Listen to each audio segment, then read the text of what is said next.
Hi friends, நேற்று Friday நாங்கள் திடீர்னு குலசைக்கு போவோம் அப்படின்னு சொல்லி முடிவு பண்ணி உடனே கிளம்பியாச்சு. ஆனால் ஒரு ஆச்சரியம் என்னென்னா, காலையிலே சீக்கிரம் சமைச்சிட்டேன். என்னால் நினச்சி கூட பார்க்க முடியல. ஏன்னா இவ்வளோ சீக்கிரம் நான் முடித்ததே கிடையாது. கூட்டு வச்சு, கீரை வச்சு, சாம்பார் வச்சு எல்லாத்தையும் முடிச்சுட்டு காலையிலே கிளம்பியாச்சு. கிளம்பி போனால் அங்கே பார்த்திங்கன்னா அந்தளவுக்கு கூட்டம்லாம் இல்லை.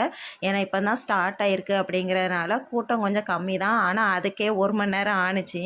ஏன்னா இது இங்கே ரேரு, இந்த டைமில் மட்டும்தான் கொஞ்சம் கூட்டம் இருக்கும். மற்ற நேரங்களில் நீங்கள் வந்தீங்கன்னா கூட்டம்லாம் அதிகமாக இருக்காது. ஏன்னா நான் ஏற்கனவே வந்திருக்கேன் 2-3 தடவை. அப்படி வரும்போதெல்லாம் அந்தளவுக்கு கூட்டம் இல்லை. ஆனால் இப்போ தான் ஸ்டார்டிங்னோடனே நிறைய இருந்துச்சு. அப்புறம் நாங்கள் விளக்கு ஏற்றினேன். விளக்கு ஏற்றிட்டு அப்புறம் சாமி கும்பிட்டுட்டு வெளியே வரும்போதெல்லாம் பார்த்தீங்கன்னா அவ்வளோ பேருக்கும் சாமி ஆடினா இங்கே பயமாக இருந்துச்சு பார்க்குறதுக்கு. ஆனால் பயப்படக்கூடாதுல்ல, சாமி தானே அப்படின்னு சொல்லிட்டு வேண்டிட்டு நாங்கள் நல்லபடியாக ரீச் ஆகிட்டோம் வீட்டுக்கு. தரிசனமும் பார்த்திங்கன்னா நல்லபடியாக கிடச்சிது. எனக்கு அதுவே பெரிய சந்தோஷமாக இருந்துச்சு. பாய் ஃப்ரெண்ட்ஸ், எல்லோரும் ஹாப்பியாக இருங்க.